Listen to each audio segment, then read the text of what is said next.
Close your eyes for a moment. Picture a world without supermarkets, without farms stretching to the horizon, without even a neat little vegetable patch in a backyard. This was our world for hundreds of thousands of years. A world of wandering, of following the herds, of knowing the land not as something to be owned, but as a vast untamed provider. But then something incredible happened. A quiet revolution that would forever change the human story. This is the story of the first garden. For millennia, our ancestors were expert foragers. They knew the secret language of the seasons, the exact moment a berry was ripe, where the tastiest roots hid, and which leaves could soothe a fever. The entire world was their garden,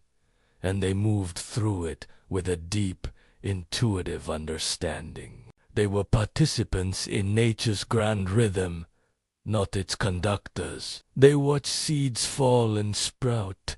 They saw how plants thrived in certain soils, and how water brought life. This was knowledge gathered over countless generations, a library of observations stored not in books, but in memory and tradition. The end of the last ice age, about 12,000 years ago, brought a dramatic shift. As the great sheets of ice retreated, the climate stabilized, becoming warmer and wetter. New landscapes emerged, and with them, new opportunities. In a region we now call the Fertile Crescent, a green arc of land curving from the Nile to the Tigris and Euphrates rivers, wild grasses grew in abundance.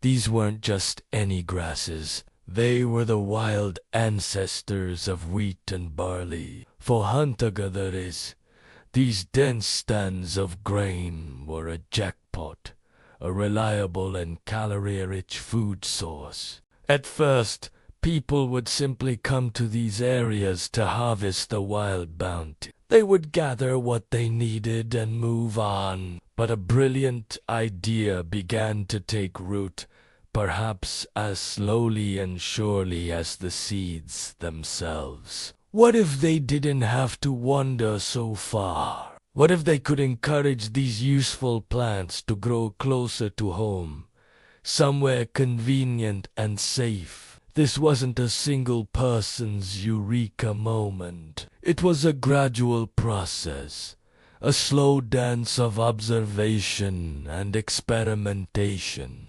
Imagine a small group setting up a temporary camp near a stream. A woman, perhaps, spills a handful of wild grain she was carrying. Weeks later, she returns to the same spot and sees a patch of familiar green shoots pushing through the soil. A connection is made.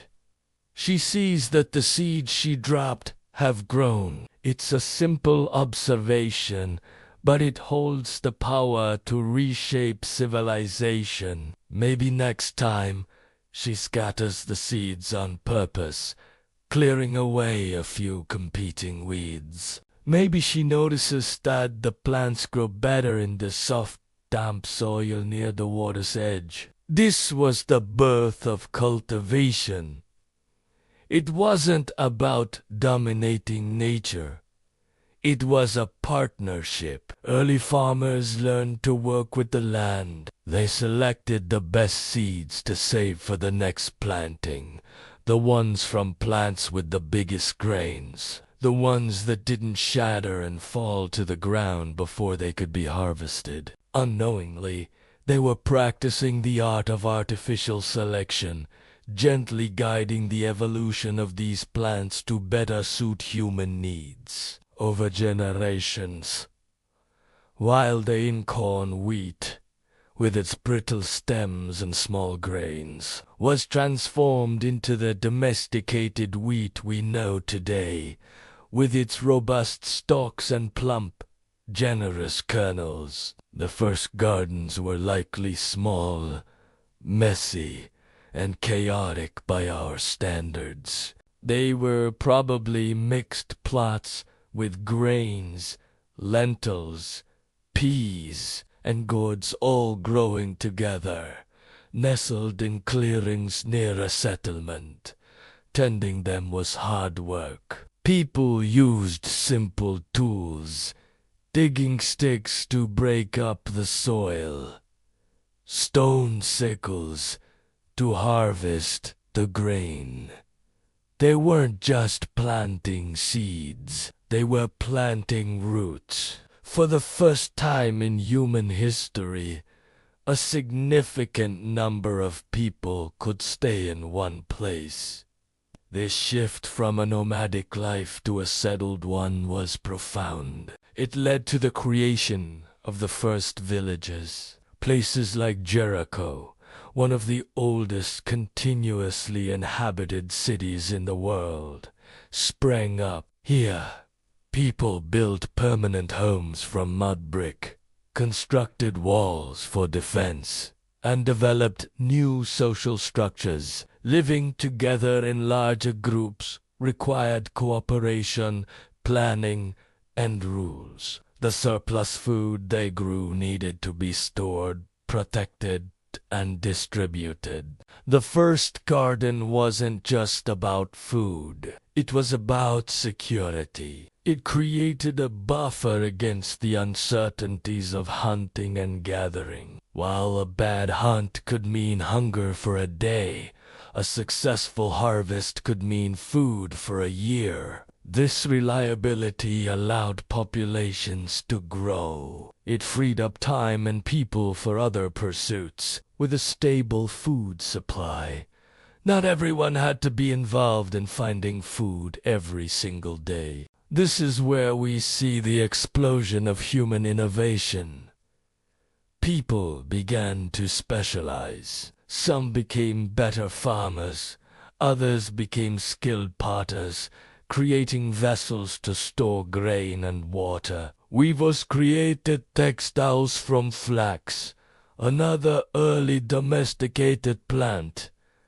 Tool makers refined their craft, and with a settled community came the need for leadership and organization. The seeds of government and religion were sown alongside the wheat and barley. This new way of life also changed our relationship with the earth.